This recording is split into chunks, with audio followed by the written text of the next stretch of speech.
When I think back to the boss that was the most fun to prog, only one name comes to mind: Kalos. So in this video, I'm going to show you why Kalos is the best boss in MapleStory. There are a few things that make this fight very fun and unique, so let's get started. First, let's talk about the map. In a lot of boss fights, the map doesn't really play much of a role. It mostly just exists in the background, where it doesn't have too much effect on the actual gameplay. In Kalos, however, the map design plays a big part in how the fight typically plays out.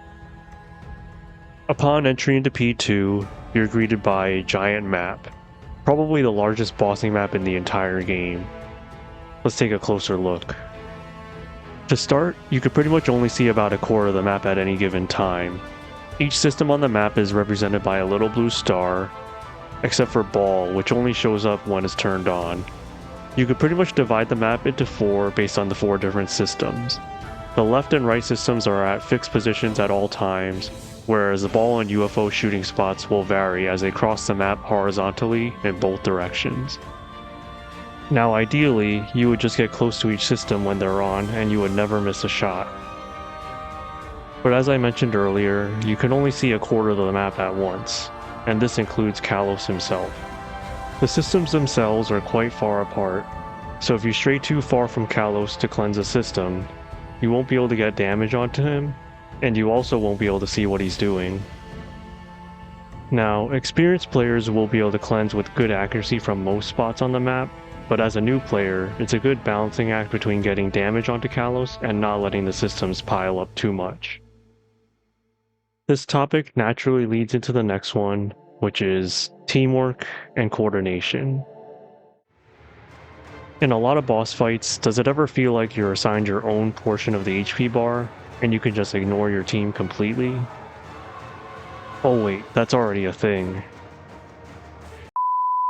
All joking aside, Kalos is a fight where teamwork and coordination are heavily rewarded. The simplest way to help your team is by having good comms and calls.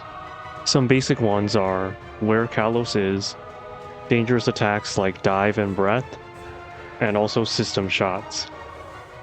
For the first two, remember how I talked about the map size earlier? If you're off cleansing and don't see Kalos, you could easily get blasted off the map from an attack without much warning. Going back to the system shots, left and right can be cleansed by everyone at the same time, but for Ball and UFO, however, once a shot hits, that spot is temporarily deactivated for some time. What you really want to avoid is everyone shooting the same spot, wasting shots without accomplishing anything. Let's take a look at an example. In this clip, all 3 of us are headed to bottom left to cleanse Ball, and we all end up shooting the same spot. We have no idea where Kalos is, and I am not able to react to the dive quick enough and end up losing a life. Now this topic also leads into the next one, which I like to call the decision tree. So what do I mean by decision tree? Pretty much how your team decides to play the boss. The systems turn on in a random order, which I think actually adds to the fight. The left and right systems are the most dangerous throughout the entire fight, because they deal a ton of damage, they're the hardest to dodge, and left in particular can stun you, leaving you wide open to other dangerous attacks. Picture a few different scenarios. Right is on, and we're close to cleansing it, but the next system will be on soon from the timer or FMA. What would you do in this scenario? Thinking through a few options here, you could cleanse immediately and only deal with one system at a time, but this does mean that right could come up again. You could also wait to cleanse afterwards to ensure that a different system comes on, but this does mean that you'll have to deal with an additional arrow pattern. How about this scenario? Left turned on just a bit before the test, and you won't be able to fully cleanse beforehand if you do full DPS. What would you do in this case? Thinking through the options here, you could go through the test while being mindful of stun lasers appearing, while still carrying some risk. Alternatively, you could slow down a little bit and ensure that left is off before starting the test, reducing the risk a little bit at the cost of some damage. Going back to teamwork and coordination, it's not really that important that you make the quote-unquote correct decision. It's more important that your team is on the same page and agrees to the call. Additionally, Kalos is a boss that moves a lot.